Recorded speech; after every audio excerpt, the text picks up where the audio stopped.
एक बहुत पुराने समय की बात है। बरसात की ऋतु थी और चारों ओर काले बादल छाए हुए थे तथा वर्षा भी शुरू हो चुकी थी।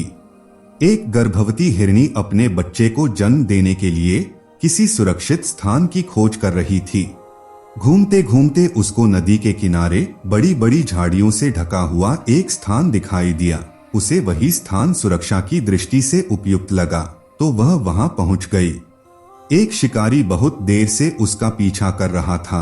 वह भी उसी स्थान पर जा पहुंचा और अपने धनुष पर बाण चढ़ाकर निशाना साध ही रहा था कि इतने में एक खूंखार शेर भी वहां आ धमका। अब एक ओर वह शिकारी हिरनी की ओर निशाना साधे खड़ा था तो दूसरी ओर हिरनी और शेर का आमना सामना भी हो रहा था। वह खूंखार शेर उस पर झपटने को तैयार था और एक तरफ उफनती हुई नदी बह रही थी।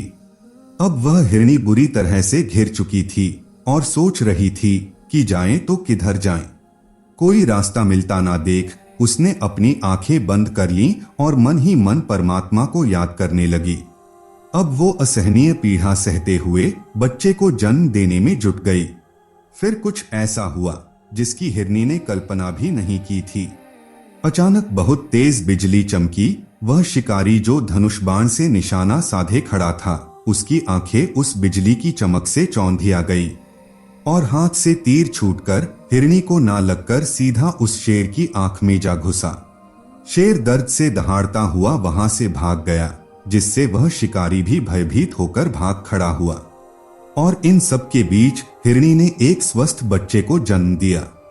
फिर उसने मन ही मन अपनी और बच्चे की जान बचाने के लिए भगवान का धन्यवाद किया।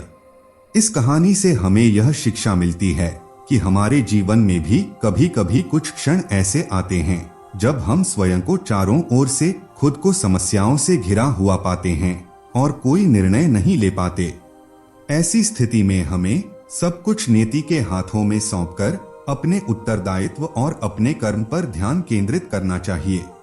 अंततः यश अपयश, हार जीत और लाभ हानि तथा जीवन मृत्यु का अंतिम निर्णय वह तो ईश्वर ही करता है। इसलिए हमें ऐसे समय में उस पर विश्वास करके उसके निर्णय का सम्मान करना चाहिए।